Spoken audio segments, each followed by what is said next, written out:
All right, welcome in. Hanna time. Thursday night. Got a big one for you. State of the Cardinals, the season, the future. Mike Jurecki, NFL insider, Cardinal insider, football insider, sports insider. He'll be coming up in about 10 minutes to join us, and we're going to go through a lot. And then we get Mark Mancini coming in around 7:15 Arizona time, 9:15 East Coast time. Looking forward to it. I'm excited for it. I'm going to give you a 30-second countdown to kind of get yourself together. Any questions you want for us tonight, bring it in. All right, 30 seconds. Right here, Hanna Time, Global Sports Broadcasting Network. 30.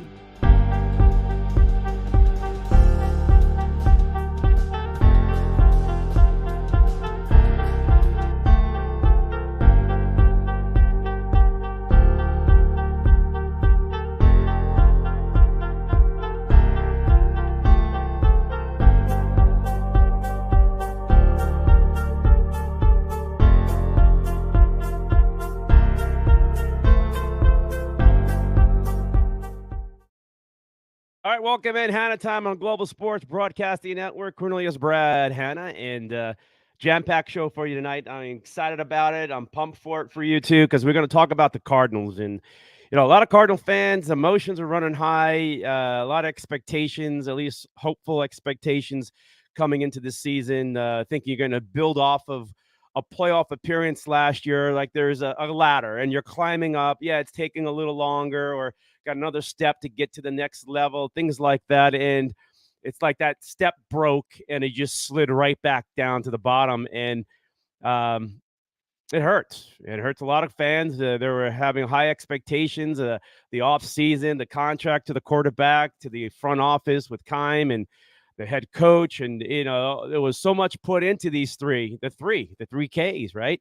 And building the roster up and, spending a lot of money, more obviously towards the offense with that big contract, the defense at the lower end of money being put into it. But it seems like the defense is having a better season than the offense expectations. You have to think a lot of players have stepped up a little bit more in the last recent weeks for the Arizona Cardinals here. And overall, it's been a major letdown on offense. Yes, the DeAndre Hopkins return gives them a little boost, but it's not the boost that the fans were hoping for. Matter of fact, the frustration from last Sunday's game against the Seahawks really showed what happened. And, I had a bird's eye view of that just right at halftime. I started seeing things on the field, the way Hopkins is a competitor. And he wants the ball. He wants to be the guy. And why not? The guy makes plays, right? He's a playmaker, flat out. Either one of the best or the best in the game. But right now, he's not getting that chance, or at least last week he didn't. But the previous week or so, he had like 12 catches. So, what happened? Why the drop-off? What was going on there? So the frustration was there. I saw a couple of plays where D-Hop was open and the ball went other places. And, as a teammate, you just suck it up and get on to the next play. But after a while, you're like, hey, we're at, it's like second quarter, and how many targets have I had so far in this game?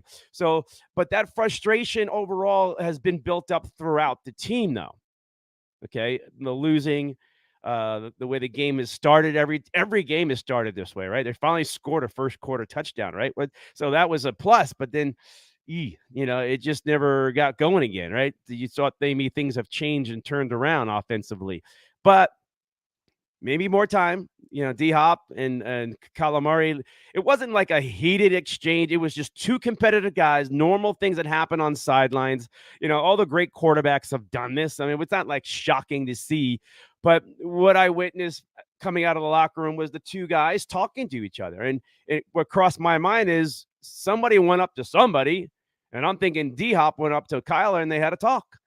And so now by the second half, things kind of bloomed into something worse, or at least on TV and at the scoreboard. And by the fourth quarter, those Arizona Cardinals mentally might have been broken, but I will say this, that defense gave it its all. It's heart. And by that fourth quarter, somewhere in that fourth quarter, you can just see it.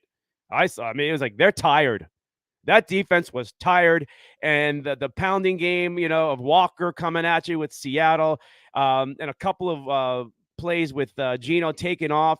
It just wears you down, and the Cardinals just don't have enough depth. They rotated the Cardinals throughout the game to keep guys fresh, everybody fresh, right? You can see, or was it strategically done? But you can tell. But by the fourth quarter, I can look at Zaven Collins. He was spent, and that touchdown late in the game, he had no legs. He was spent, and I don't know if he needs to come out and somebody else come in and fresher legs could do better. Who knows? But that's where the Cardinals ended up losing that game, was they were tired on defense, folks. I mean, it was an obvious thing, but offensively, the offense never picked up that defense. I mean, the Cardinals, Zaven's touchdown. What a big day for that guy. I mean, we've been all over him, hard on him because of his, hasn't elevated his game. But you got to give credit that the Cardinals, we talked about this a few weeks ago, that the Cardinals trying to do different things with Zaven Collins. I mean, it should have happened last year when you drafted the guy, but they thought they can fix him and put him right in the middle. But they're starting to get him on the outside more, where that speed and that, or just different things to utilize his strengths more. And that was great. So coming up here in about a few more minutes, Mike Jurecki coming in, who has just been all over the Cardinals organization for a few decades now, and just has more than a pulse on this team. So when he come on, then we're going to talk more about what I'm jumping on and more questions to him and what he has on, what's on his mind. What's on Mike Jurecki's mind too, because he's just so much that he sees and so much that he knows about the organization and so maybe we'll get a little more insight on him. But if anything, we're coming away with some information, and either like it or not, it's just we're going to find out more about this season. I mean, it's a lot of football games left, but man, isn't it ironic that the Rams stand in the way of the Cardinals season again? Yeah, I know it's halfway point, but you do not want to go 3-7, right? The Cardinals do not want to go 3-7, right? They don't want to lose. They can't. It's just way too far behind, right? Just keep falling unless the NFL just has this crazy mess and the Cardinals just dance around and pick off some wins and they're there towards the end with a chance. That's possible. We've seen this before. But the way things were going, right? But here are the Los Angeles Rams 2 years ago, last game of the year. It was a playoff game, right? Winner goes in and the loser goes home, and Cardinals lost. Last season, the Rams catch the Cardinals, division title winners, right? And who sends the Cardinals home, right? It's the Rams again, right? I mean, it just seems like the Rams definitely have their number. Cardinals did get a win last year in L.A. They're going to have to do it again in L.A. this year. Are the Cardinals primed for this? The Rams can knock them out, basically, in a lot of people's eyes. Like, the uphill battle is going to be tough for this organization and this team to get it on track. But we'll see what happens Sunday, because the Rams really have their own problems, right? And we're going to get into that. Preview of the game. There's a lot to look at. Both these teams are pretty much swimming in, maybe swimming in the same pool, with the same sharks. It seems like the Rams got a quarterback problem with the concussion protocol and the Cardinals have something going on with their quarterback with a hamstring, and the details coming out today, and we'll know more about tomorrow and how this quarterback. That's a storyline right there with these two teams, right? Quarterback, who's showing up and who's their backups, who's coming in, right? If something goes wrong in the middle of this game. All right. So it's really intriguing how this all plays out on Sunday. And, we'll get to it with Mike Jurecki here in a little bit. But, the one thing that we all talked about and looked forward to was the Hard Knocks show and debut. And we saw the Buda Baker emotions, and that was real. That was so real. And it fired me up, right? I hope those guys in that locker room felt it. I'm sure they did. But it really got me going. And his passion, man, it was almost so emotional. It's brought you to tears, man. It's like that much, okay? And I know Buddha's banged up and dinged up too, so I don't know what his injury report is as of this time of the night. but they definitely need him out there. The Cardinals are already thin, with injuries, and they can't lose anybody. They got to get healthy. They got to get stronger. They got to get better. Guys coming back. They can't lose anybody. So, another thing I want to talk about with your Arizona Cardinals is this. Zach Allen is playing at a level, folks, that is just fantastic. I did chat with him pregame, warm up, and just nice guy. I always seem to talk to him. He's in his sweats, just going to get warmed up hours before the game, right? And we always talk about getting a sack.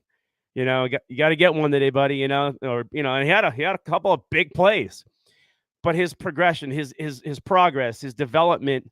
I remember talking to him about his injuries. And now you're healthy, and since last season, late in the year, you can see his growth when JJ got hurt, right? There is a beautiful, and we're going to talk about this more in detail, but there's a beautiful blossoming ball player in front of your eyes, right? That is leaning on and getting mentored by JJ Watt, because he's definitely helping him. There's no doubt, because Zach said it to me. But you can see a different ball player, a guy who went to the next level, basically, because he's a disruptor in many ways. He's a big dude. Staying healthy is his key. In NFL, it's hard, but you gotta love his game. You gotta love his game, and so there are a lot of pluses and excitement going on in some players. But the overall package for the Cardinals coming in to this game at this point with this record, the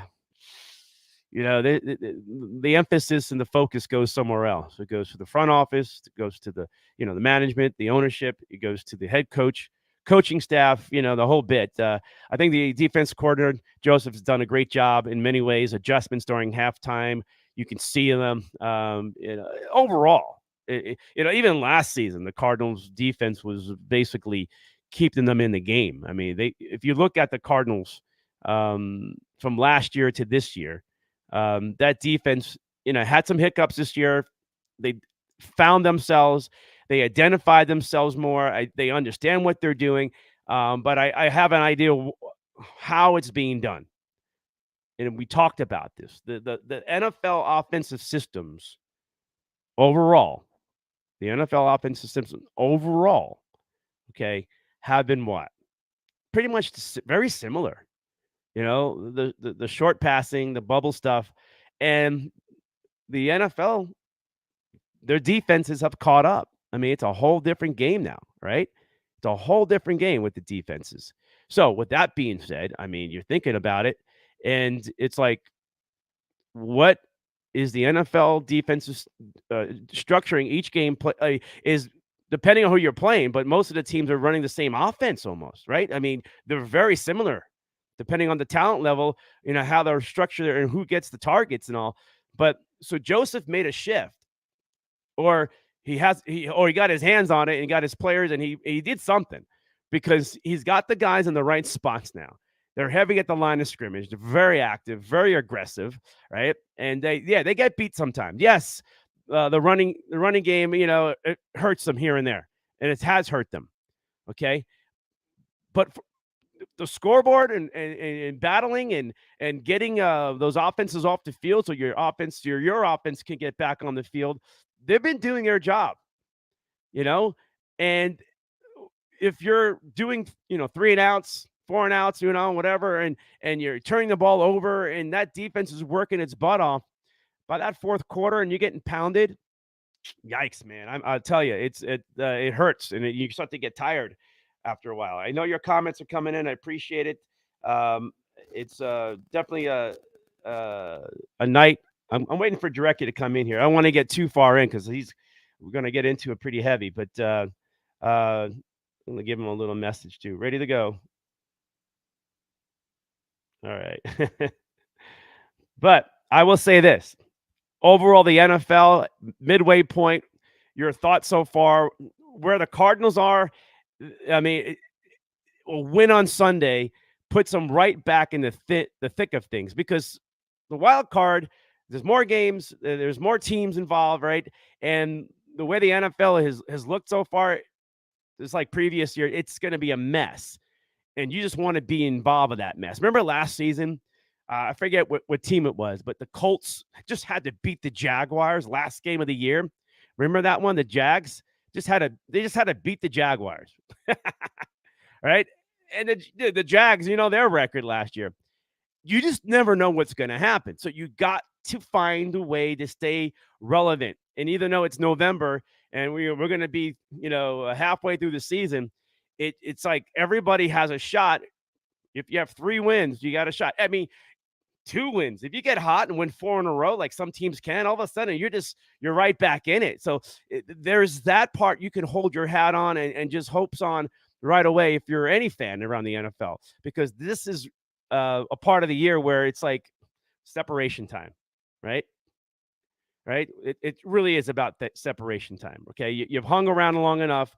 We know who you are. Are you going to get any better? We pretty much know you're not, or you are, but then we get fooled. And that's what the whole point was. Because if you stay relevant at the end of the season, get into December and you're, 2 games out, right? You can flip it.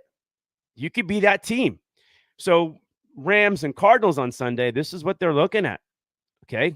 Because I don't think I think the people who have figured out the Rams, and the Rams have got injuries too, and their offensive line is not great, and their quarterback is getting destroyed. That's why he's got concussion. Like it's real over there in LA. They got problems.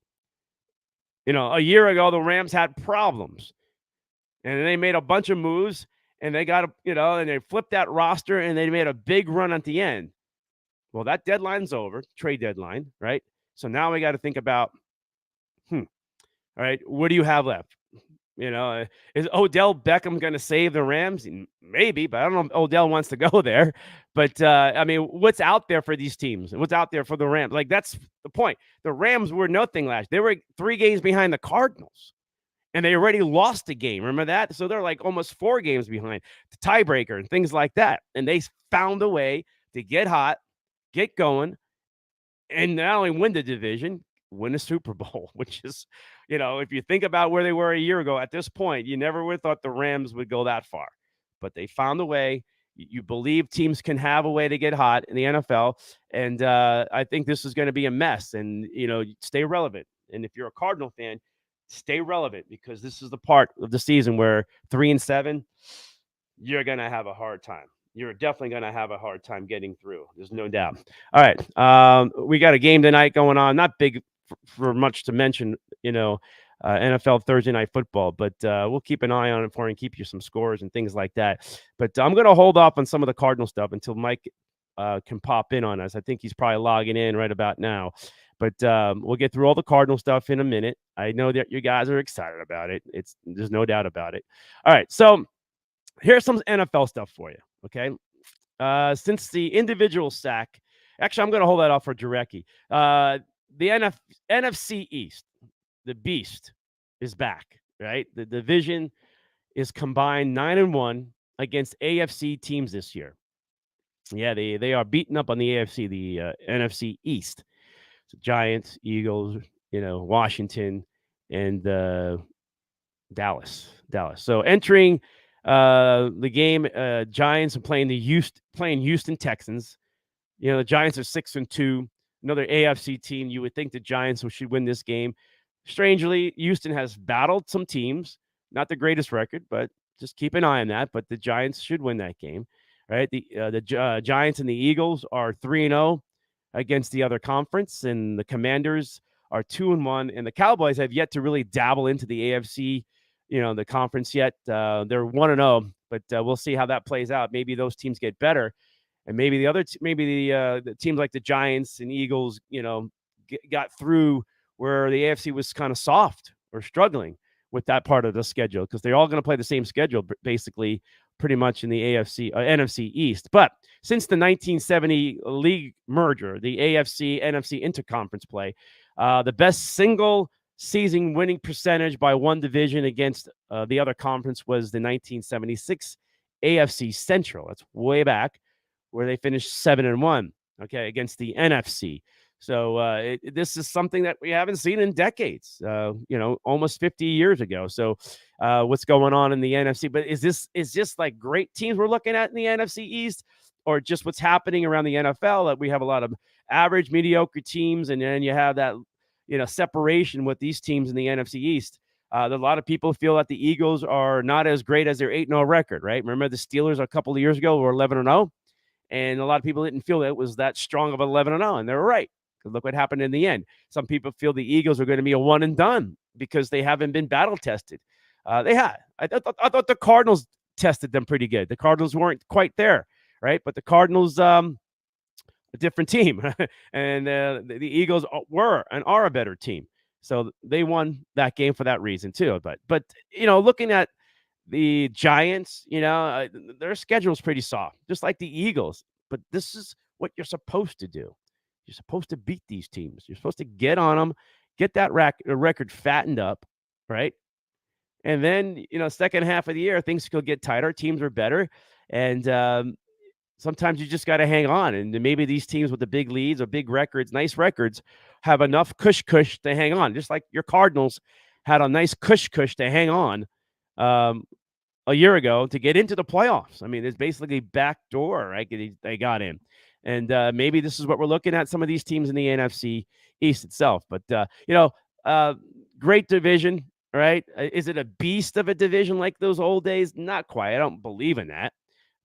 But it kind of reminds us in reflection on those days of the monster NFC East. And it was pretty monstrous, folks. Go back in history there. We're not talking the 70s. We're talking like the 80s into the 90s. The NFC East was a beast. All right. So let's move on. Johnny Unitas, Colts. He was Baltimore Colts, okay? Well, 2022 Eagles could share the remarkable feat of the Johnny Unitas Colts team. The Eagles are 8-0, like we mentioned, and the turnover ratio has been one of the biggest pluses, and it's definitely there.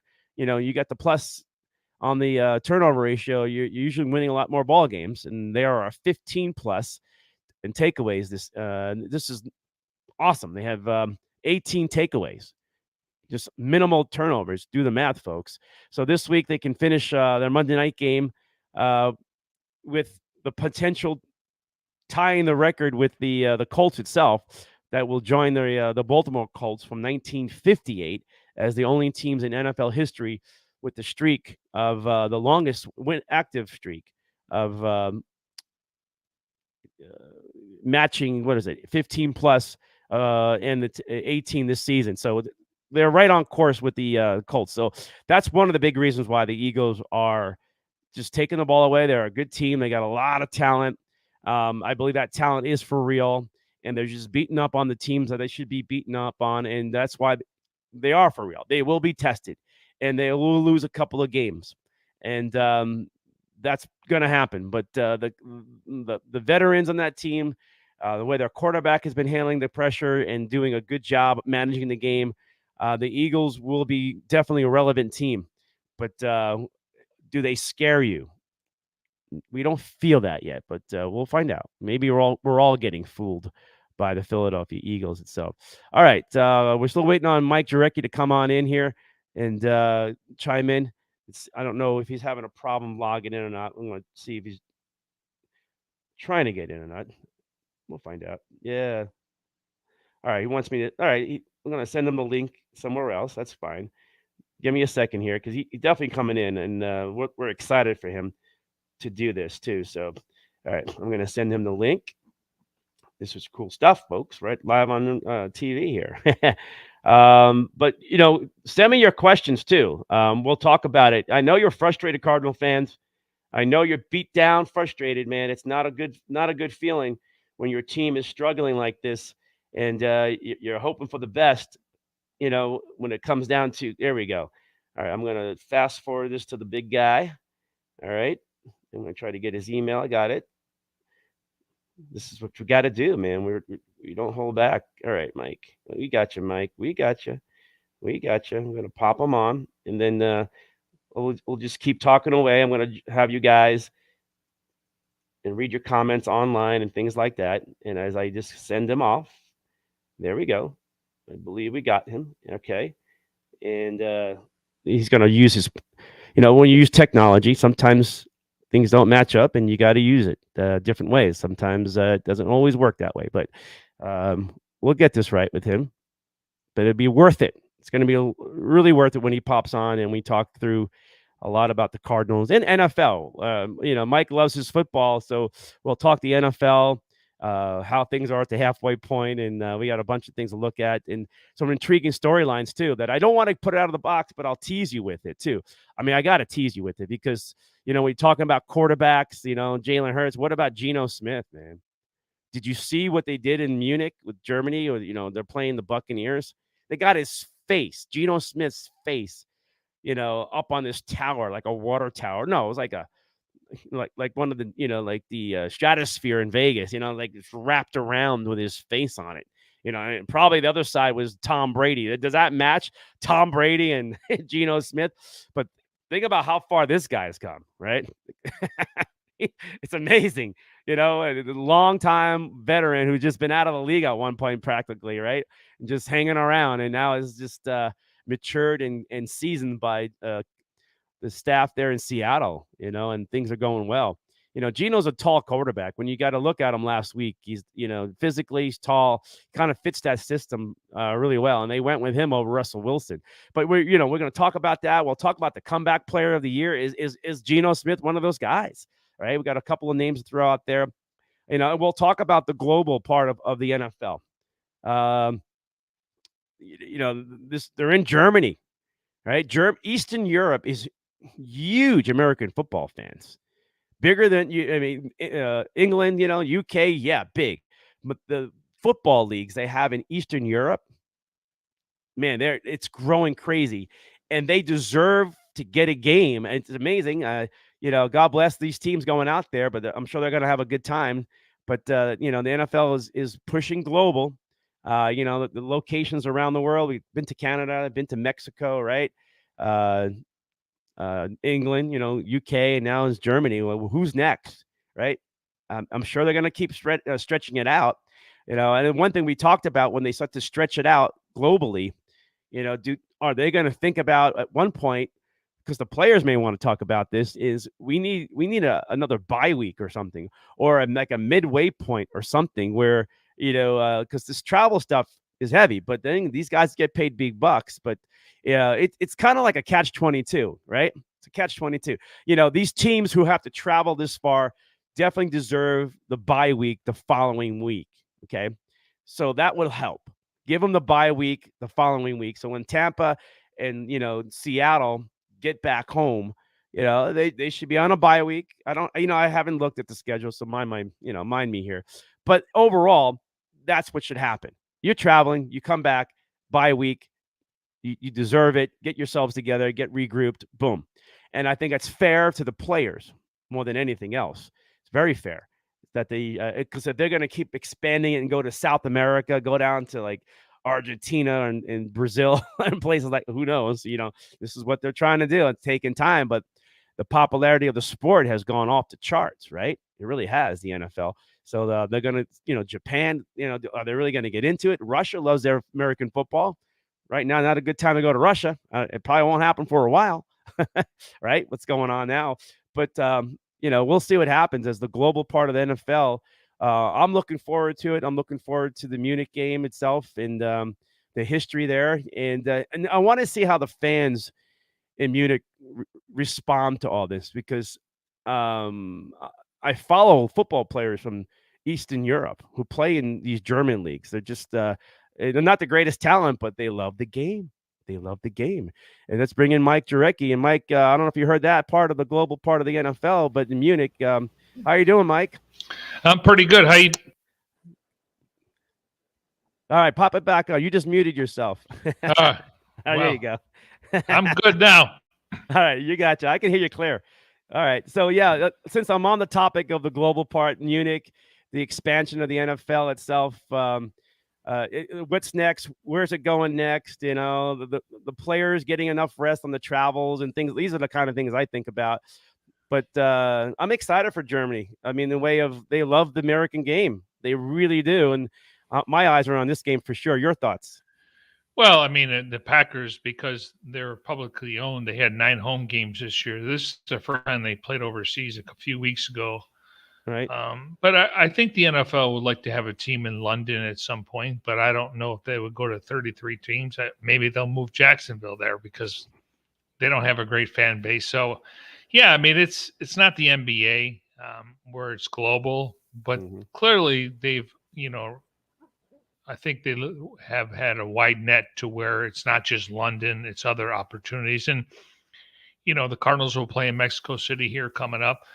And when they went to London, usually you want to play on the East Coast and then you want to travel to New York and then go to London. And the Cardinals went there on a Monday, and they had a lot of great interaction with the fans. And the Rams played in Jacksonville, and they arrived on a Saturday, and the Cardinals were shut out in that game. Mm. Carson Palmer suffered that injury, so Yeah.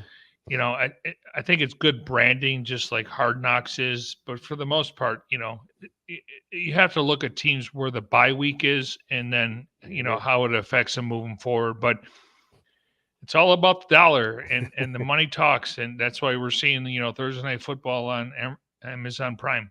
Yeah. I remember really not paying attention to it. Really haven't had a bunch of good games on it, but Hard Knocks. A lot of people talking about it. A lot of emotions from it. Your thoughts on it? Yeah, I mean, I worked there for close to 4 years. I mean, every time I walk by Kingsbury's office, he was always watching film. He gets in there at 4 a.m. He works out. He's a grinder, but unfortunately, it's based on results. So, it was nice to see Buda Baker get his due. What a great story with his sister. Sean Jefferson has a lot of personality, so I was glad that him and Hopkins. But Kingsbury, once Kyler Murray and Hop were kind of going back and forth on the sidelines, I thought he did a good job kind of diffusing the situation and trying to move on. And it's surprising to me a little bit where coaches would focus on just one game at a time.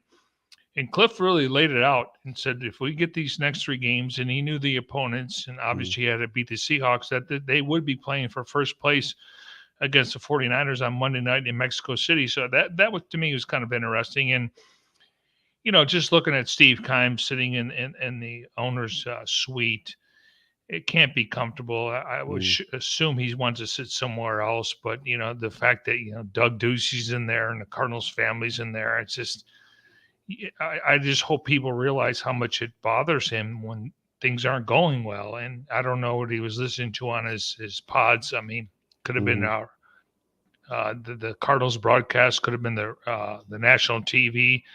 So, but it's just you know, uh, again, I working there. They do a great job with their flight plan, but we got a chance to see like some more raw stuff when Sean Jefferson was talking to Hop, and then Buda Baker just basically, I think he was calling out Kyler Murray, where you need to study more and stuff like mm. that. Just my observation, but last year it worked for the Colts until they lost in week 17 or 18 against the Jaguars, and guys act a little bit different as they're on. Mhm. Mike, did Buddha just launch himself as that leader of the team? Like, I mean, the fan base He's probably always felt. been the glue. He's always been the glue of the defense. I think Marcus Golden's the heart of the defense, and I couldn't thank Billy Davis enough. If we had 53 Buda Bakers, now you want some more size.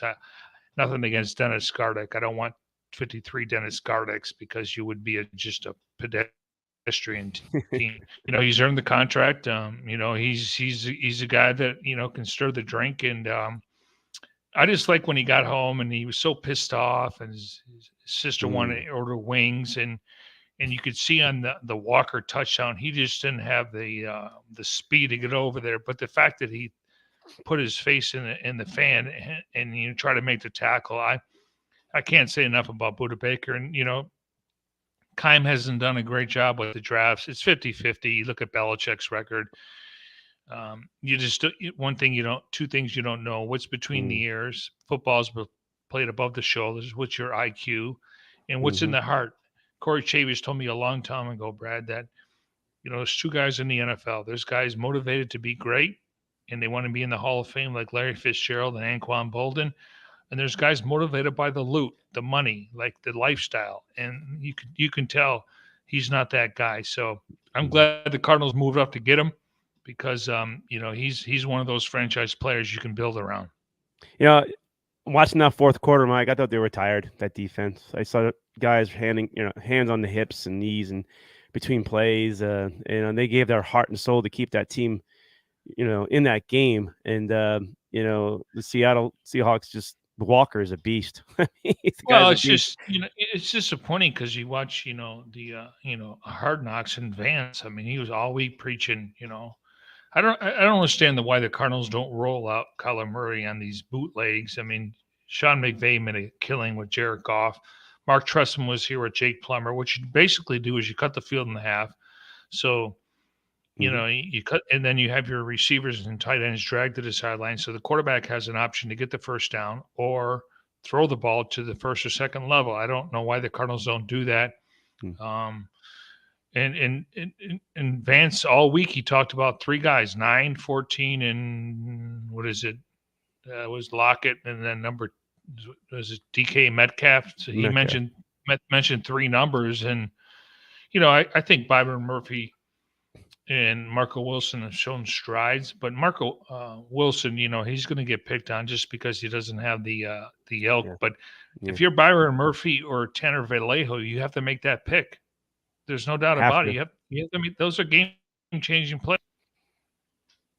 When you're thinking about the Geno Smith storyline, he made mistakes, and the Cardinals didn't capitalize on it. And they were there.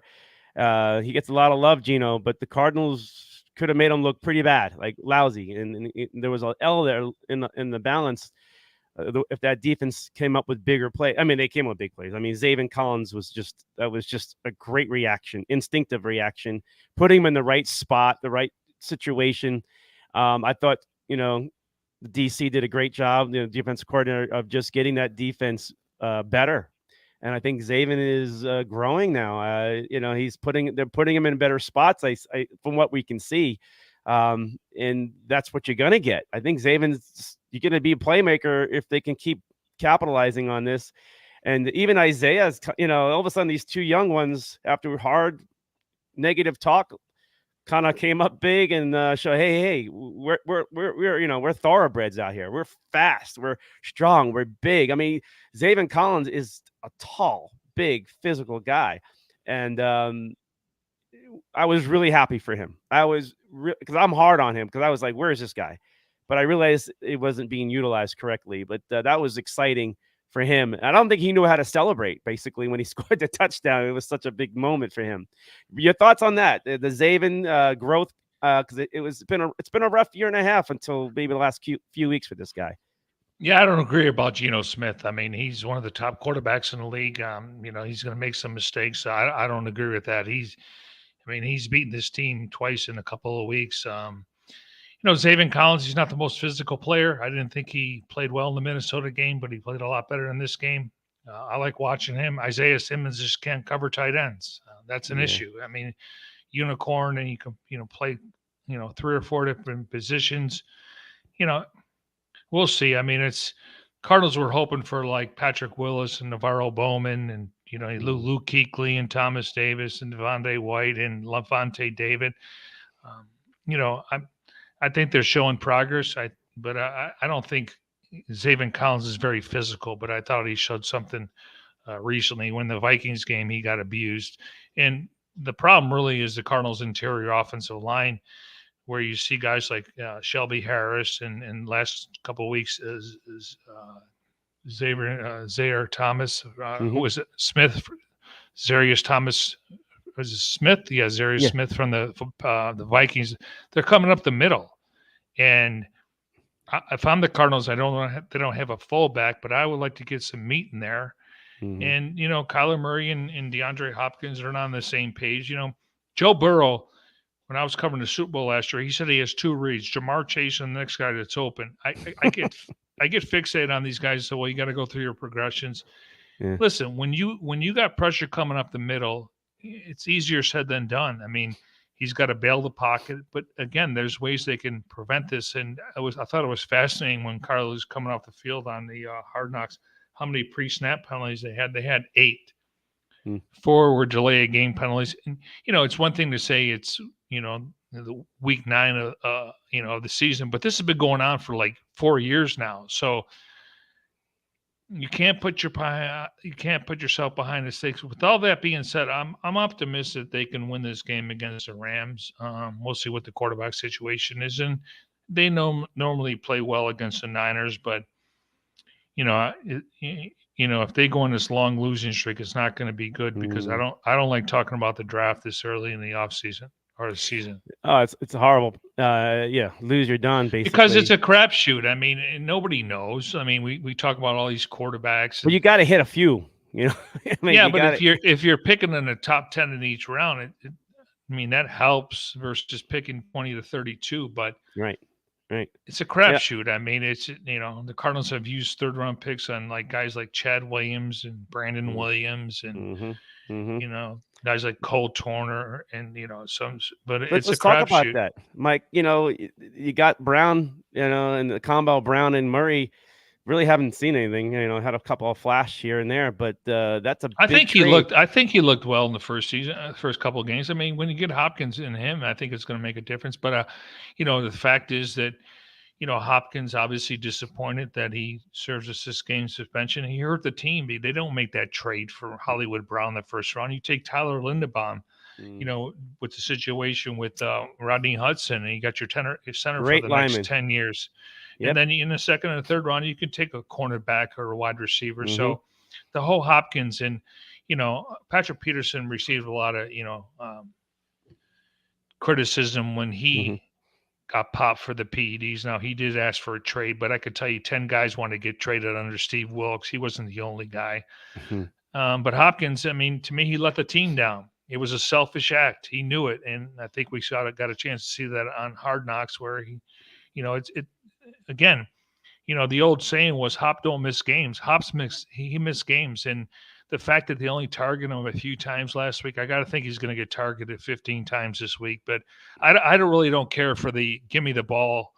Larry Fitzgerald was a great blocking wide receiver. And if I tweeted out, I want to see Hopkins block, people would say, well, they're not paying him for that.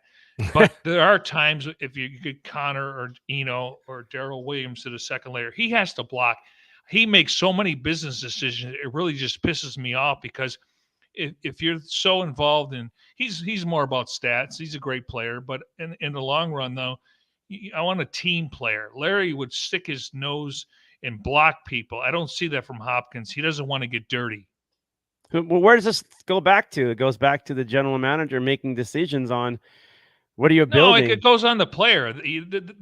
There's blocking is like rebounding. It's an effort. You don't. But he never blocked. He doesn't block. I don't think he blocked in Houston, right? But you're paying him to catch footballs. But there's other parts of the game where you have to be valuable for your team, and he's not the only one. They don't have anybody that can block in this from the wide receiver position. It's disappointing. All right, so we talked about other players, but we haven't really hit the Murray stuff. And people are already asking to trade him and things like this. Well, that's not happening. Not happening. Just and you got to hope that things get better and maybe the team gets a better roster, and around him. I've always said that. Which we hear this every year. I mean, it's the same old thing, and they don't like saying the same old Cardinals. Murray's regressed. There's no doubt about it. I wanted them to wait another year. I don't know why they were giving out extensions, but that was the business, like a real estate market. I would take Justin Fields over him right now. I would take Tua over him. I would take, before you look at 4 or 5 quarterbacks, Mahomes, Burrow, Jackson, Allen, but he's too small. He's never going to be a successful NFL quarterback unless the play breaks down. I'm convinced of that. Yeah, when I work with Fox, the end zone camera guys, they lose him. At the line of once the ball snapped, they can't find it, so they have to . No, I was intrigued with the dual quarterback, but if he's 2 inches taller, he catches that. And we're talking about inches here. Russell Wilson was probably 5'11". But he was able to get out of the pocket. Drew Brees would throw off his tippy toes. But, a 5'10", 1/8 quarterback has never won a playoff game in the NFL. Never. Never. That's a good stat, Mike. That's a really good stat. But then again, how tall was Fran Tarkenton? I don't know. I don't know. But I'm sure he wasn't 5'10" and an eighth. he always looks small to me, Fran Tarkenton. But Well, he now, was skinny, Kyler's got good size. He works out a lot lower torso because you got to be able to, have that base when did he you're put throwing the weight ball. on? Did he put weight Yeah, on this? I thought yeah, he did. Yeah. he Okay. did. But Okay.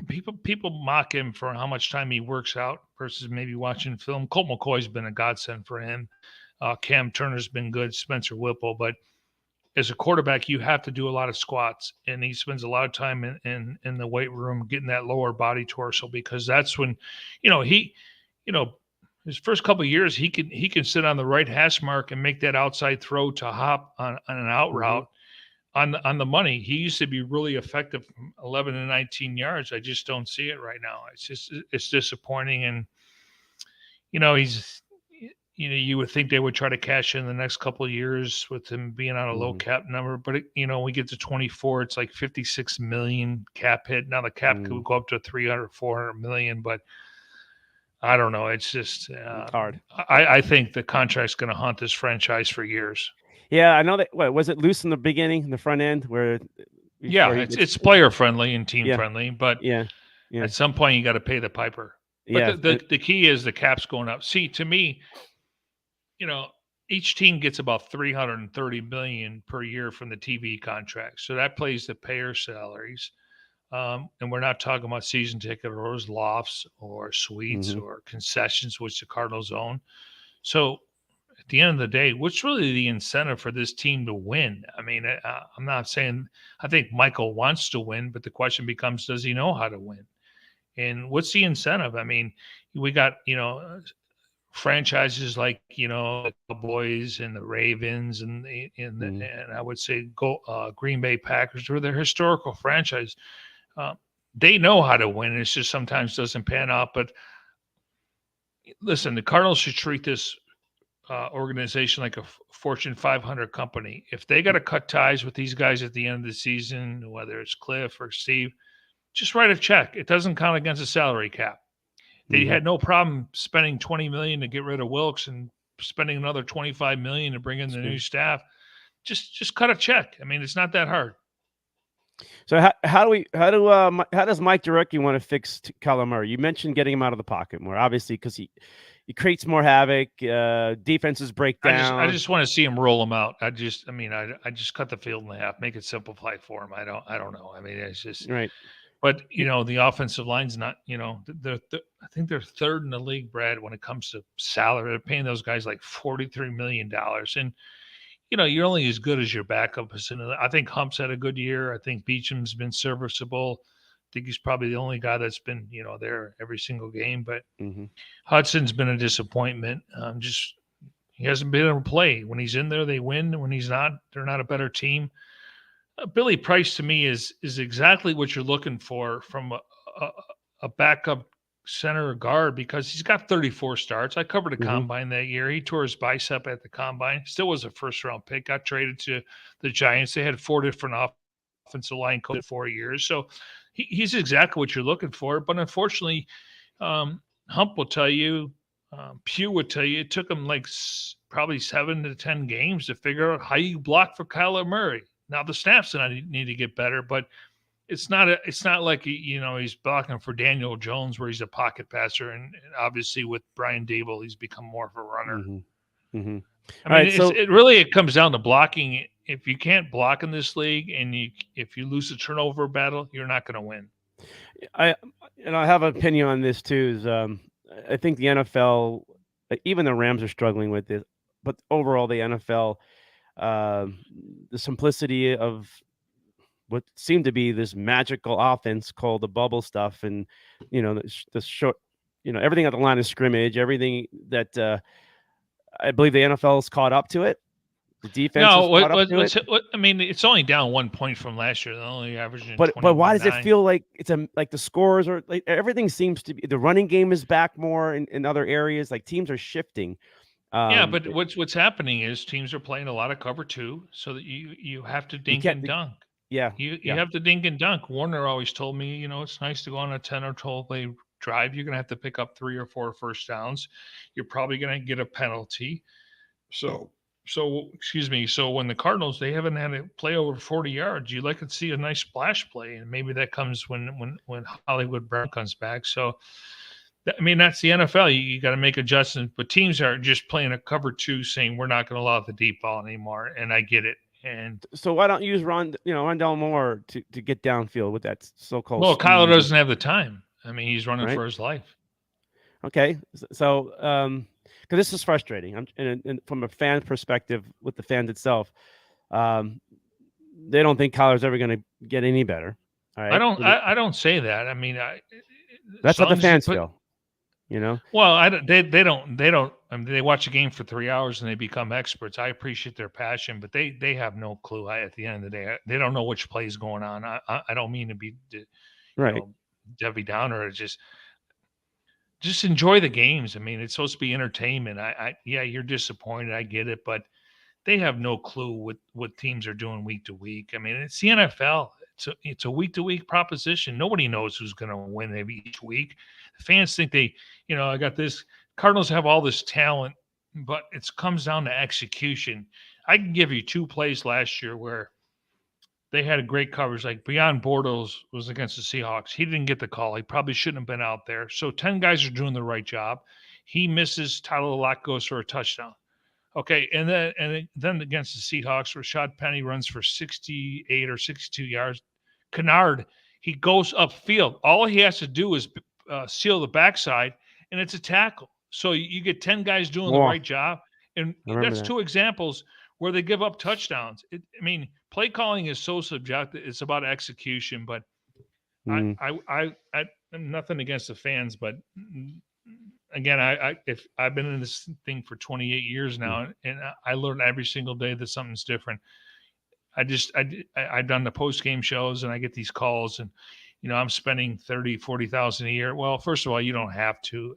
I know it's entertainment, but even I'm watching games and I don't know what's going on. That's why it was interesting with Hard Knocks. So nothing against the fans, but I guess stick to your day job, so to speak. And it's not disrespectful. It's the truth.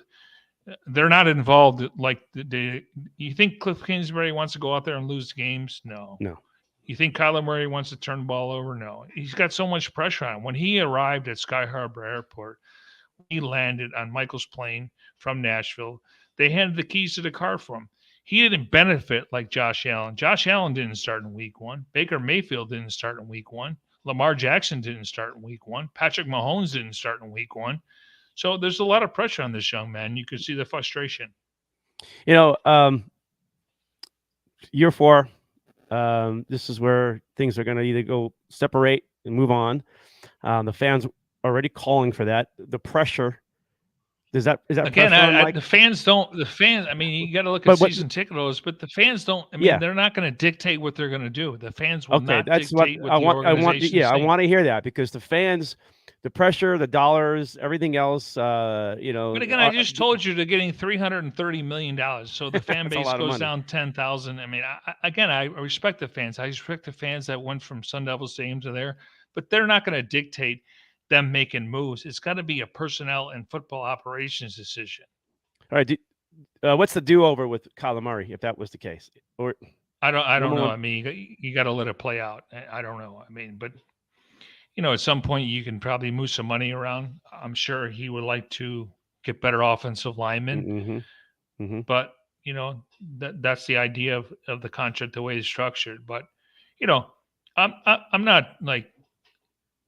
I don't think Kyler Murray is a finished product, but I think there's a lot of growth. Guys lead in different ways. Tyrod Taylor's a great leader. I don't want him the quarterback of the Cardinals. You don't like to see the frustration and the grumpy cap look. I agree. But he's got a lot of pressure on him. I mean, he's the guy, and if he's getting paid. What happened from a year ago, Mike? What happened from a year ago? In your perspective, with that just the injuries, and they didn't have Hopkins. I mean, when they had Hop, they were averaging 30 points a game, over 400 yards. It's amazing how one guy can make that much of a difference. And they had the entire offseason to figure it out. And I thought we'd see a lot more 12 personnel. Right. 2 tight ends. Zach, I mean, this Cardinal draft classes, they haven't done anything. They haven't. You're right. And if Hop doesn't get suspended, they would have other options where they wouldn't have taken Trey McBride in the second round. I think Myjie Sanders probably has the most upside. I like Mhm. I like Keontae Ingram. I think he's got a future. We'll see about Cameron Thomas, but again, look at the Seahawks. I mean, they got over 3,000 snaps from their rookie class. They're starting 6 rookies, and everyone thought they were tanking. They're starting 2 rookie left and right tackles. They're starting a rookie running back. They were criticized by Pro Football Focus for taking a running back in the second round. Nobody knew that Rashad Penny, this Woolen guy, he shut down DeAndre Hopkins. Mhm. There's a reason why Hop wasn't being He's targeted. tall too. That guy's a tall, lanky. 6'4". Exactly what they. And Right? then the rookie corner, he's also from Cincinnati, where they had Sauce Gardner. So Yeah. yeah, I mean, give John Snyder and Pete Carroll a ton of credit because they really now a couple of years ago they were missing on picks, Mhm. but this year they really focused, and I think Seattle's probably one of the top 4 teams in the NFC. They're more sound. They don't make a whole lot of mistakes. They definitely have that running game going again. Pete Carroll's one of the most underrated coaches in football. He doesn't get the credit, college and pro. Give me 5 guys you would take over him right now, college and pro. It's pretty amazing. He was with. We'll New give you a England. homework assignment there. Yeah, he was with New England, the Jets. He was with the Jets, right? Yeah. Right. And But look what he's done in Seattle. I mean, look what he did at USC. I mean, give me 5 names of guys that have been successful in both sports. Gosh. Yeah. 5? That's a lot, Well, Mike. I mean, I'll take 2 if you got 2 for me. Oh my gosh! I put you on the spot, huh? Yeah, it does because it's a pretty good one. I'm thinking about coaches who are, nobody gave him a Spurrier chance. failed. Matt Rule failed. Chip Kelly failed. But what happens with coaches like the Belichicks who gets fired from Cleveland, right? Like Cleveland, you had the coach, you had him, and then they, Well, you got to look at the organization. I mean, it starts at the top. I mean, right. obviously he's in a great situation with Robert Kraft. So, anyways, yeah, I just think even Todd Bowles. I'm not down on the Cardinals. I think they can win this game coming up on Sunday, and I think they play well against the Niners. Doesn't mean they're going to be in the race, but I like this matchup. I think they're catching the Rams at a really good time. They're not the Rams. Sean McVay trying to run the same offense with Todd Gurley and the Andrew Whitworth, and they're not the same team. And we'll see what John Wolford does. What disappoints me is I hear about Kingsbury. The win total, 3 wins. Well, Steve Wilkes, they're the worst offense in football, like in history. Mm-hmm. They go 5-11-1. Great. Next year they're 8-6, and they lose to C.J. Beathard and John Wolford. They go 8-8, mm-hmm. And then last year they crapped the bed. So this narrative that Kingsbury's showing improvement every year. What's he done in the postseason? Absolutely nothing. As I mentioned earlier, Bruce Arians was here for 5 years, won 50 games, and he only had 1 playoff win. Teams are judged on what the goal for every team, Brad, is win the division, host a playoff game, and make a run in the postseason. And that's all they had to do is beat Seattle last year in week 18, and they're hosting a playoff game. It was that close. It was that close. But that's the NFL. Yeah, the Colts Jaguar game still kind of messes with my head from a year ago because that was supposed to be an easy pick for. I mean, everyone was picking the Colts that day, but that's the NFL, and that's why you got to stay close. I mean, the Cardinals are not dead, but they got to win here. They got to win a bunch of games here. They got to roll. I learned a long time ago. It's a week-to-week proposition. We didn't think the Cardinals would lose to the Lions. We didn't think the Colts would lose to Jaguars. You know what I was told? You can go from the penthouse to the shit house in about 2 weeks. Well, that's how. Well, I think the Cardinals went pretty deep last year. I mean, it was really hard to watch. You go on a 3-game losing streak. People start questioning things. The Cardinals haven't won 2 in a row this year. one game people get nuts over, and I get nuts over it too because we want to see victories, and that's the way the NFL is. Just stay on the Rams side of it. I'm going to put a guy on the screen for you here. This is pretty much their quarterback getting beat up all season long, and the Cardinals are going to have to. If he's playing, I don't know if he's going to play. We're still going to wait. I don't know what the report was today on his concussion protocol. But the Rams quarterback is just been beaten up this year, beaten down, and it's a different Rams team. But the Rams seem to know how to play the Cardinals. Something's got to give here. Somebody's got to win. A loss is sort of like a playoff feel in my eyes because you don't want to go 3-7 or was it 3-6, whatever it is for the Rams. I mean, it just really puts you behind, and you got to a month and a half of football, about 2 months of football, right? You got halfway point. So, but the quarterback situation itself, Cardinals getting to the quarterback. They haven't had a whole lot of sacks, Mike. I mean, this is not, lately Zach Allen and JJ puts pressure, there's pressure, waiting for Golden to kind of get some sacks going, but to rack them up, I don't, it hasn't been that way. I'm a big Zach Allen fan, by the way. He deserves an extension along with Byron Murphy. Hopefully they get that done. I think sacks are overrated. I'm into more hurries, pressures, and knockdowns that lead to turnovers. But yeah, I mean, you like to see a guy like Marcus Golden win a one-on-one matchup. Obviously Bradley Chubb would have solidified that spot, but they weren't going to pay him $20 million a year.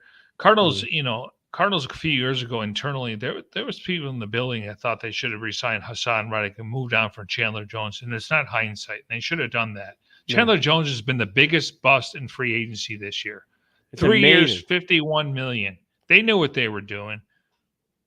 I mean, nobody wants to praise. I've been hard on Steve Keim for years now. But there's one of those moves there where, a lot of that money went towards Kyler, obviously. I assume that's kind of where they went. But at the same time, the Cardinals didn't replace, or at least, they had Johnson out of Florida State, young guy. Jets got him. Cardinals still could have had him there with that trade they, made with Brown. For Brown, they could have still picked him up, at that point. I believe they still had a shot at him. I was looking for a pass rusher at that point, or that lineman that you were talking about. I don't think he was on the radar. Tyler Lindemann would have been the guy. Oh, they definitely need a lineman, and the Cardinals never draft early on with linemen, at least under Kimes itself. It's been a struggle. All right, so some numbers for you here. Cardinals offense, 338 yards a game, and then you look at the Rams situation, what they're throwing out there, 280, 85, whatever it is a game. Would you have thought that was possible, with the Cardinals having more? I mean, I know you probably see it, but the fans don't realize that the Cardinals are actually, 3.5. Yeah, they're going up and down the field 3.5 times, which means they should put some points on the board. The Rams, when they're 3 and out, it's 40%, so that's not very efficient. Cardinals aren't any better though. Okay, so but the scoreboard points itself. I mean, the Rams 16. Think about this, But then again, a year ago, where were the Rams before all the moves they made, right? So it's not like they won the Super Bowl, but they made those moves and they shifted a little bit. They missed Von Miller and OBJ, but the Rams right now are ranked 31st and 32nd yards per game, along with the Buccaneers 64. Right. Cardinals ranked 17th. The problem is the Cardinals are ranked 31st in points allowed. That's the number one stat. I don't care what you do from the 20 to the 20. It's about points allowed. And you want to get teams off on third down. And then right now, they're the only team worse than the Cardinals in points allowed is the Lions. It's like 4 touchdowns a game almost for the Cardinals, or at least it's like 26. They're giving up 26. I think the Lions are giving up 28. Right. And so looking at this game coming, the Rams are giving up the ball. They're like minus 5 or 6 on that end of it, and the Cardinals are not too bad. On their end, they're plus. I know they're a plus, right? So you would think that's going to play in. You would hope that's going to play in. The Cardinals have been good at taking the ball away, and they've had many chances to take more balls away. The Cardinals, they're there. Yeah, I mean, they benefited from 5 defensive touchdowns, but let's be honest. I mean, how many cornerbacks have 3 or 4 interceptions? I think everybody has one. Whoever it is, they have one. That's the one I remember, right? And Murphy and Tanner Vallejo should have had one in the last game. So Right. So yeah, Yeah, not I many. mean these teams are just. I mean, right now they're just not very good. I mean, it is what it is. So you just try to pull off an upset. But I'm optimistic about the next two games. All right, some things for you here too about this the game itself. You know, is 50 yards in a game in the NFL receiving yards big anymore? Like it is.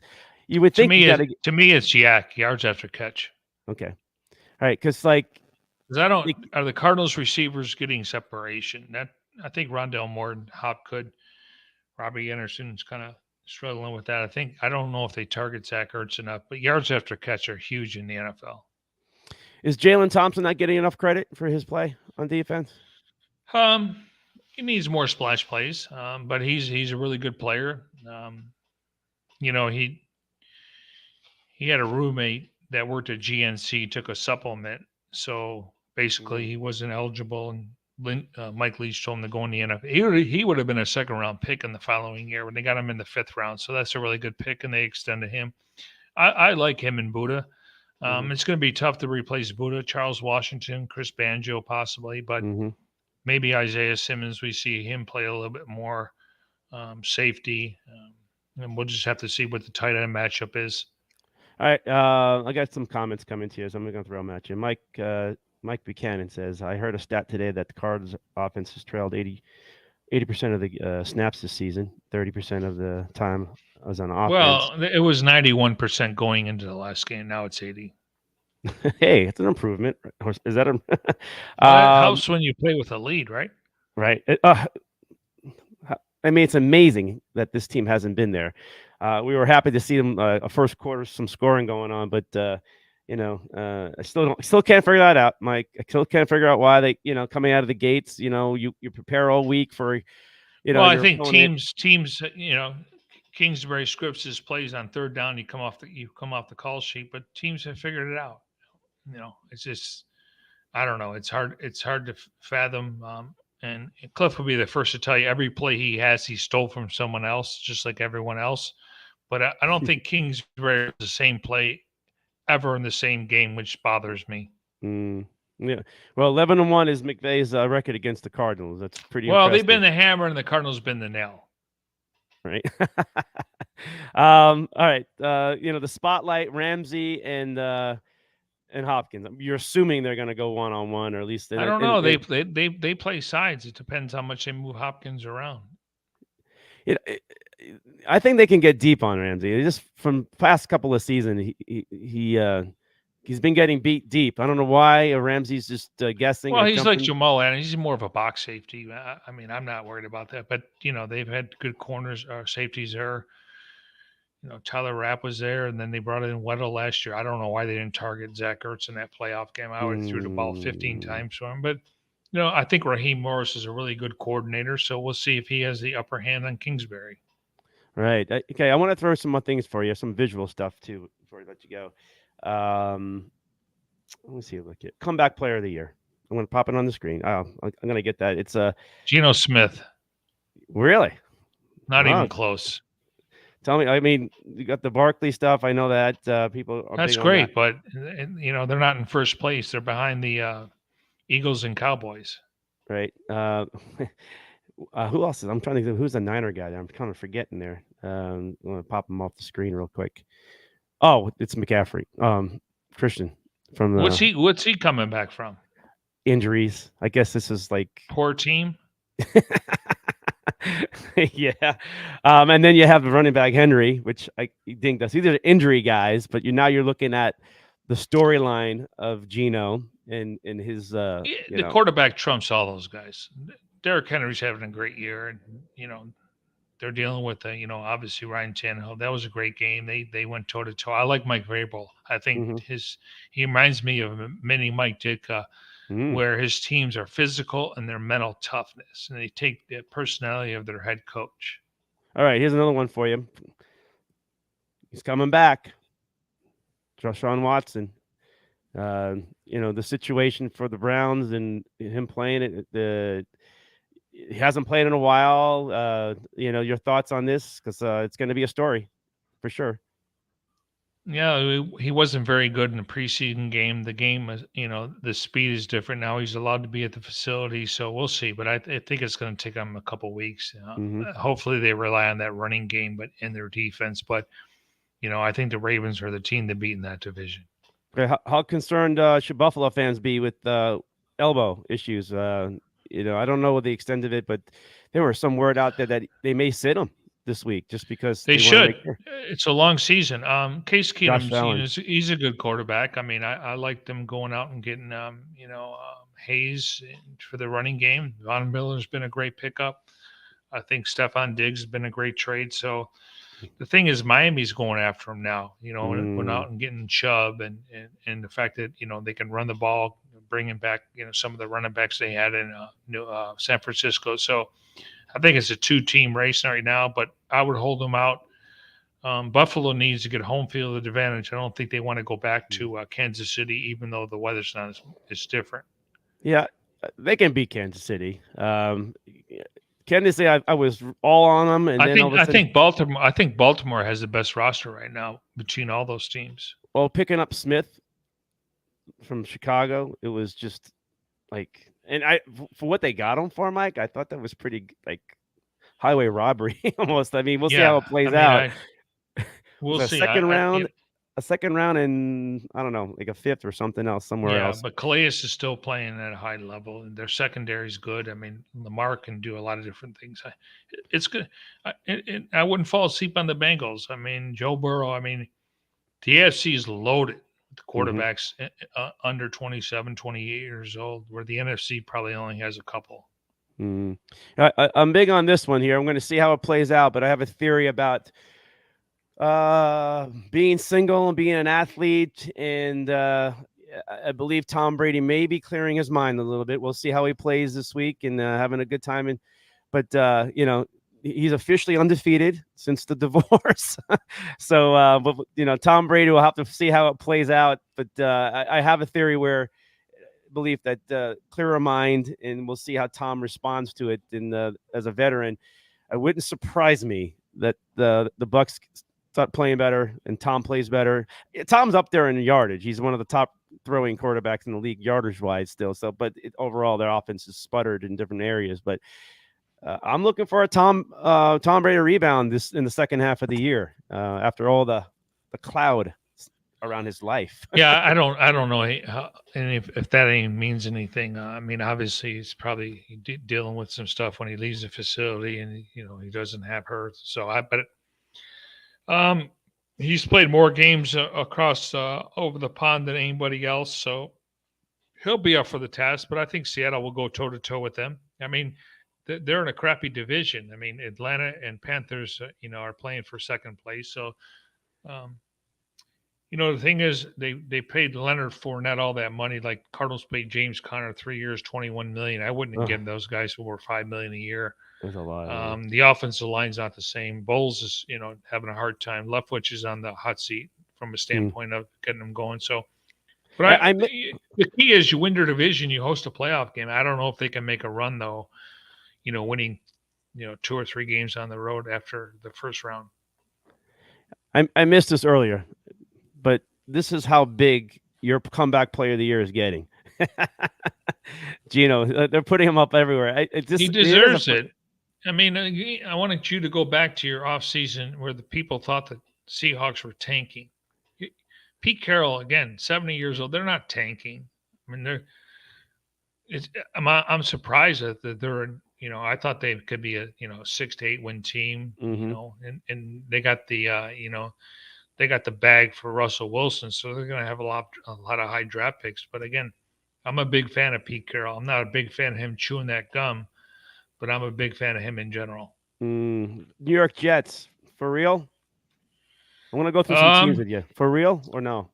I like Sauce Gardner. I like a lot of young talent there. I'm pretty high on him.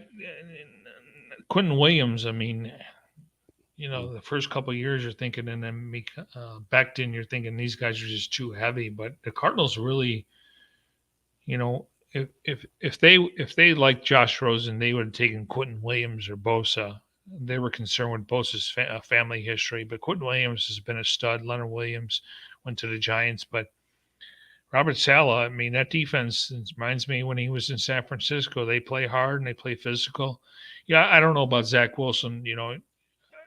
He's a guy that can kind of manage the game, but I do like the fact when Bryce Hall went down, they went out and got James Robinson. They got some wideouts.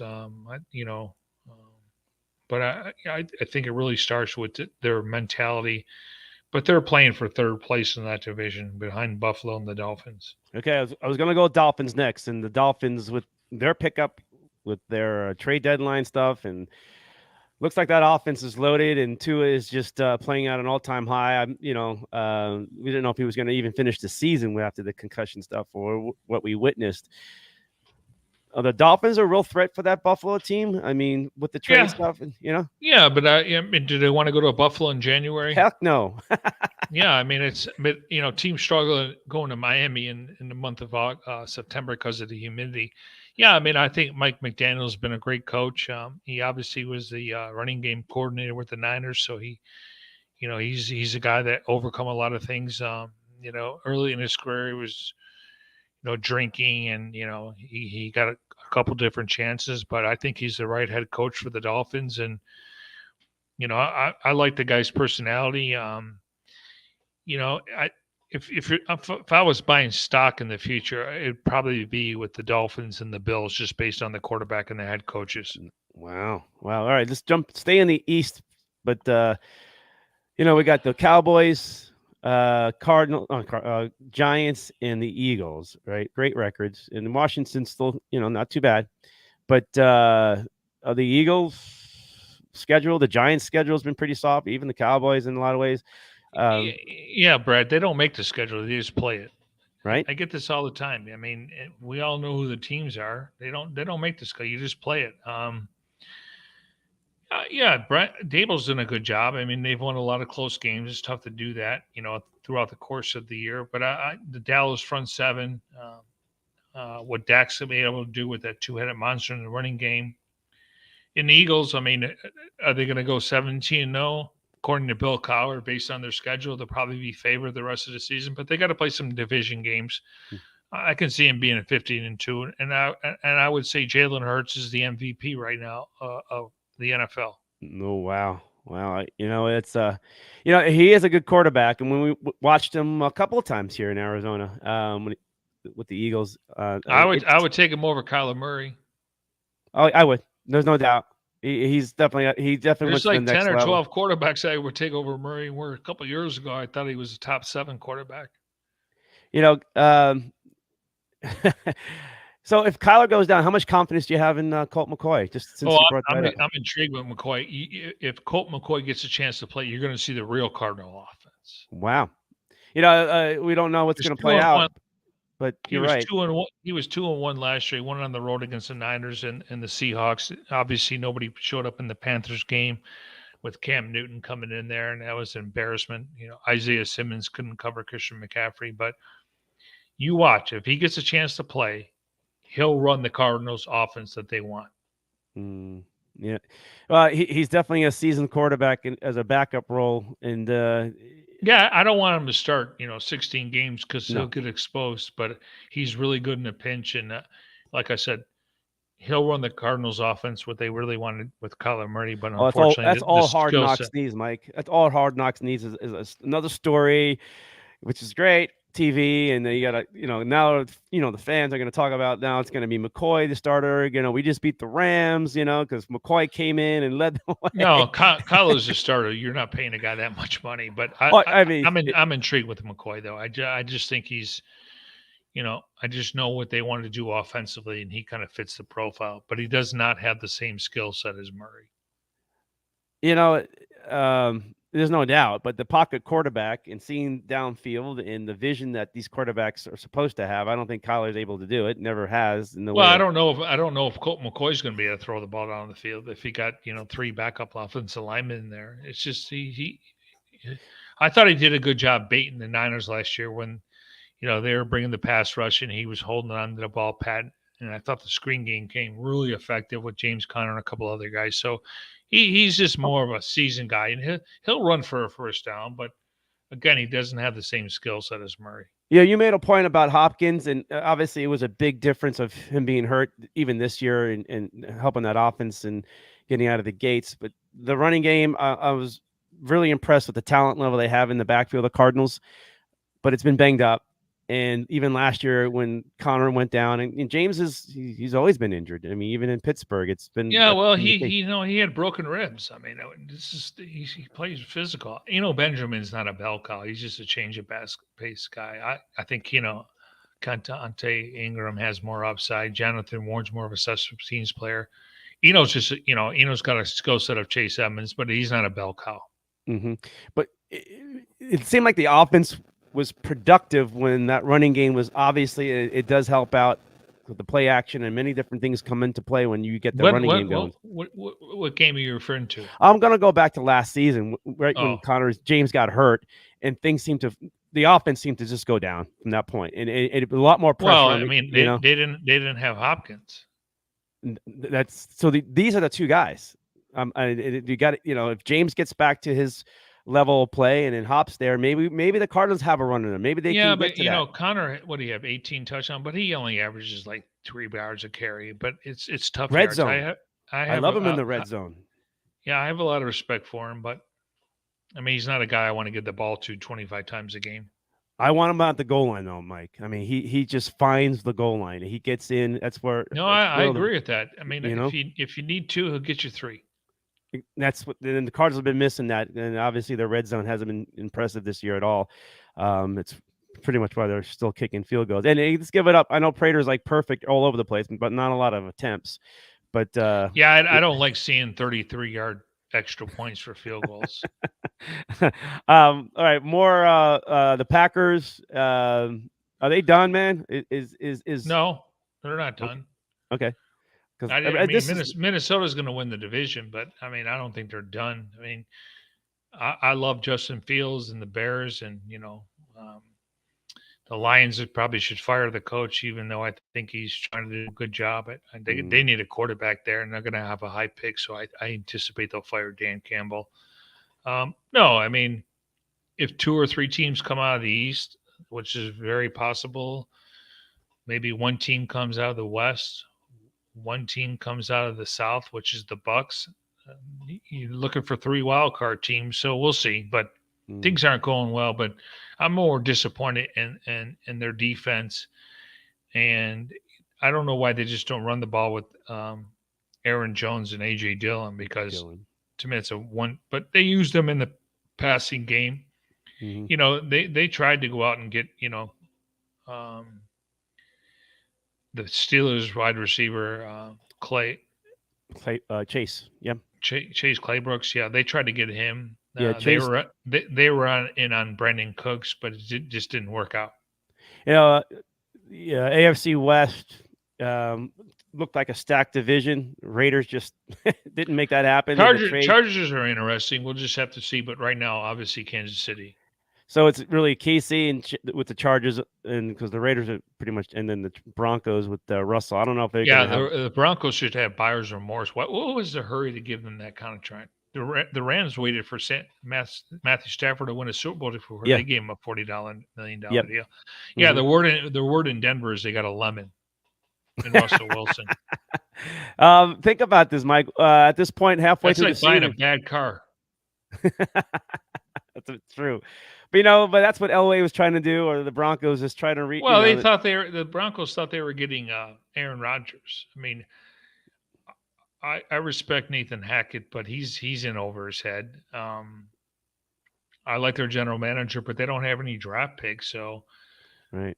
And what's funny is Drew Lock was actually competing with Geno Smith until he got COVID, and Geno Smith won that job. So I think they got Font, Harris, and Lock in that trade. So that was pretty good for the Seahawks. All right, so the grade book, we talked about Seattle, and then we gave them a lot of love. So, but halfway point, the teams that made the changes that we had all the previews set in August about who's, this team looks good. But here we are. We got fooled, the NFL can fool you, but what teams, the obvious teams, Bills and KC, but who else did maintain their status? And who fooled us, man? Like who in a negative way, like a Bronco situation. Like I think the Cardinals fooled you. I think the Raiders fooled you. The Broncos. I think the Colts fooled you. Carolina, obviously, different circumstances. I think their surprise teams have been Atlanta. I like Arthur Smith. He's a really good coach. Mariota doesn't get enough credit. Everyone was talking about Desmond Ritter. Hmm. Um, let me see. I think the Jets have been shown improvement. Um, Definitely the Giants. Definitely a first-year head coach in Kevin O'Connell with the Vikings. I think the Bears. Hope they don't screw it up. They got over $100 million in cap space next year. They got to protect that young quarterback. It's been hit and miss, but I think the Chargers right now are kind of probably 50-50. But I think there's been some good things, like the Titans. They don't get enough credit, and they're still going to win that division, and they'll host a playoff game. And last year Ryan Tannehill, he started the game with a pick six against Cincinnati. He threw 2 picks in the third quarter. Otherwise, they probably beat him. Yeah, I remember that So game. I mean, but there's been some good storylines, for some of these teams that hired new head coaches or hired head coaches in the last couple of years. So who's your favorite right now coming out of the NFC? Because I think we kind of know AFC is the couple of teams that we're Well, looking at. I probably like the Eagles. I think Minnesota can give them a fight. The Niners are always interesting with that defense, but I think it's probably the Eagles, the Vikings, and probably Cowboys. Cowboys got that front seven where if you get a defense that can travel in the postseason, which means goes on the road in cold weather, and you can run the football, that's a recipe for success. And I think that's probably where the Cowboys are, and the Vikings and the Eagles. The Eagles are, Howie Roseman doesn't get enough credit what he's done with that secondary, and I think they're the most complete team with the Ravens when it comes to offense, defense, and special teams. So I think the AFC is kind of wide open based on what happens with Josh Allen, and but I do think that you got 4 or 5 good teams there, but in the NFC probably more top heavy, where probably only 3 or 4 teams you can think could win 3 or 4 games in the postseason. All right, Mike. My dream Super Bowl is Vikings, Buffalo. Falling, one of them's going to get off the snot and get that Super Bowl. I would love to see that because it'll be special. And I'm from Niagara Falls. I love to see the Bills out here. In your backyard now, definitely. Yeah, So, I like to see the Bills. But at the end of the day, who thought the Bengals were going to make the Super Bowl last year? So just tee it up. Eagles, Bills right now, but things change. The Cowboys fans, they would be they had too many front runners when it came to this Super Bowl, and but if they earn the right to get there, it'd be good for Mike McCarthy, because I think everyone was thinking Sean Payton's going to be the next head coach of the Cowboys. All right, Mike, we're going to get out of here, man. I appreciate it. All right, brother. Thanks for joining me, Mike. Hey, Mike, you got a show going on too. I didn't realize you were doing it, but with Tim Ring itself, it's the Jarecki and Tim Ring. Check that out. Look it up. Is there any way we can find that? And we appreciate it. Arizona Football Daily. We're doing a podcast. We really enjoy doing it. We talk other sports, obviously, if the Suns are doing well, and we'll get to the fall, or the spring. So yeah, it's been good. Tim's a really good. He's got a lot of opinions, and really no filter. We see it, we talk about it, and we fire away. We're not worried about anybody. I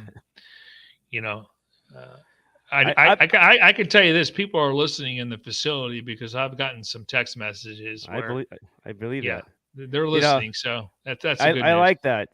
I've been pretty conservative with you today. I don't know. Maybe I got to get warmed up to you, because I'm usually firing out. Just don't. The fans are great, but they're not going to dictate what any team does. I agree. Keep your passion. Enjoy the games. It's entertainment. Hopefully, this team can win a couple games, and we're having a different conversation. Because when you get to December, you want to be in that conversation. Whether it's if they get to hopefully 9 wins, I mean, that may be to get you in, maybe 10. But it's just getting to the dance, and who knows what's going to happen? Because again, it's a week-to-week proposition. I did not see the Cardinals losing to the Lions last year. I did not see that coming. Okay, I hear you. All right, Mike, let me put the music up, man. Mike, the next time I talk to you, because I want to get you on for sure, again,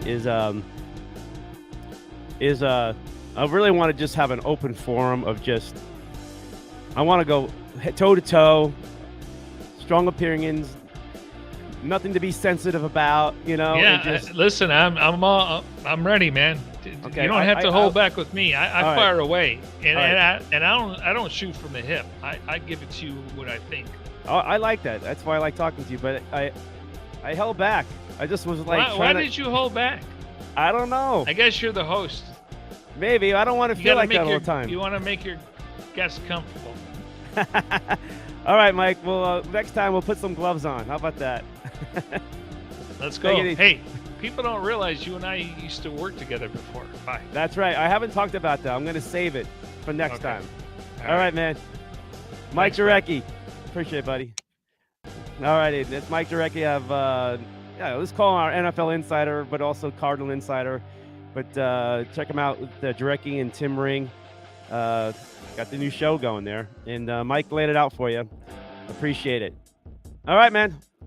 We're going to wrap it up on a Thursday night. Going to finish watching a football game. Kind of like these fall seasons, man, where it gets dark early. All right, guys. We'll love you. Hanna time. Cornelius Brad Hanna. Global Sports Broadcasting Network. We're out.